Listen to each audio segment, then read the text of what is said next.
All right, today we're going to dive into this incredible story from Maharashtra, India. It's all about Panduranga Vitthal, the god who waits.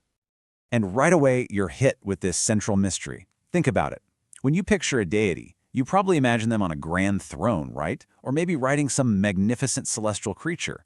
But not this one. He's just standing, hands on his hips, on a plain old brick. And the story of why he's standing there, well, it tells us something really profound about what devotion truly means.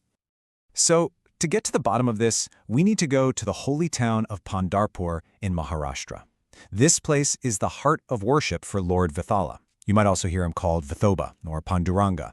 And his unique form, the whole standing on a brick thing, it's all tied to this amazing story of one of his greatest devotees.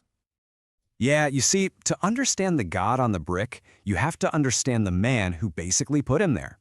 His name was Pundalik, and his life story is one of the most incredible transformations you'll ever hear about. And this really lays it all out, doesn't it? It's like looking at two totally different people.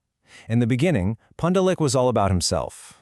Worldly pleasures, having fun, and he completely neglected his elderly parents.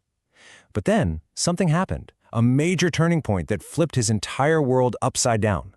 He went from total neglect to a life of selfless service, where taking care of his parents became his absolute highest purpose. So, you're probably wondering, what was this big turning point? Was it some grand miracle? A divine vision from the heavens? Nope. It was something much more grounded, much more human. He just happened to see a couple taking care of their own elderly parents with such love and total devotion. And seeing that, it just hit him. It struck him right in the heart and completely changed everything. He rushed home, just filled with regret, and from that day on, he dedicated his entire life to serving his own parents. And Pundalik's devotion wasn't just a small change. It was so pure, so intense, that it literally got the attention of the divine. And that led to an encounter that would go down in history. Okay, get this. Lord Vishnu himself, the preserver of the entire universe, was so touched by Pundalik's selfless service that he appeared right at his doorstep as Panduranga Vitthal, ready to give him a blessing. I mean, for any devotee, this is it. This is the ultimate moment. God is literally standing at your door. But Pundalik was busy. He was right in the middle of taking care of his parents. And this is the moment the whole story hinges on. Instead of dropping everything and falling at the Lord's feet, which is what anyone would do, right? Pundalik does something absolutely unbelievable. He acknowledges the Lord, but then he says, "Lord, please stand on this brick and wait for me." He just slides a brick over so the Lord's feet wouldn't get muddy, and then he goes right back to serving his parents. Can you even imagine?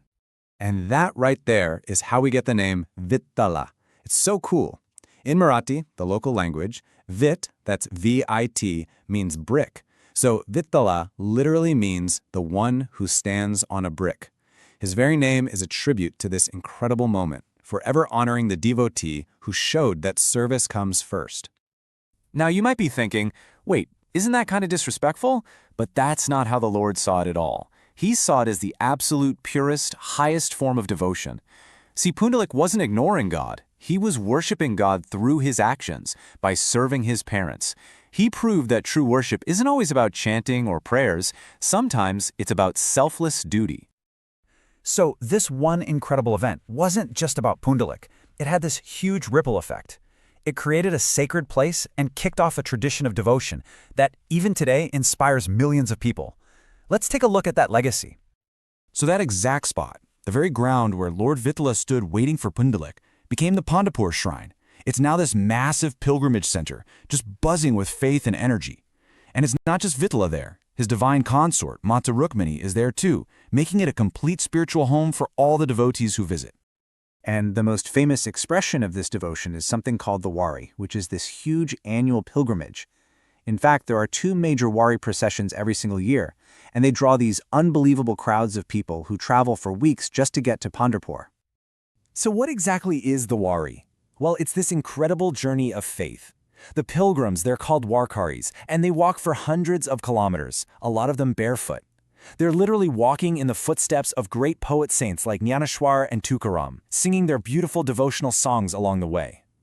The whole time, the air is just filled with this one unifying sound, the endless chant of Vitthal Vitthal Pandurang Hari.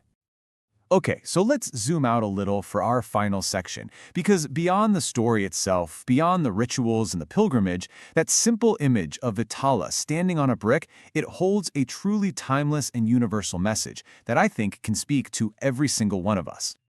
So what can we really take away from all this? What are the core teachings? Well, first and foremost, that service is the highest form of worship. Our selfless actions are, in themselves, a prayer. Second, that God waits for the true devotee. It's not always the other way around. It teaches us that humility is so much more valuable than ego, and that you can find the divine right inside your own heart, not just in a temple. And of course, the power of simply chanting the holy name to purify your life. If you had to boil it all down to one powerful idea, it's this.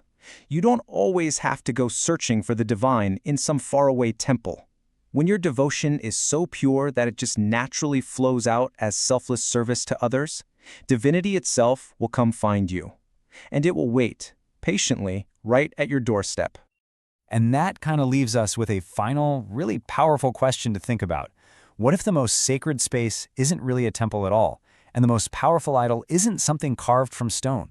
What if the highest divinity we can ever hope to connect with is found right here, in our own simple, selfless acts of service to the people around us? Vitthal, Vitthal, Pandurang Hari. Thanks so much for joining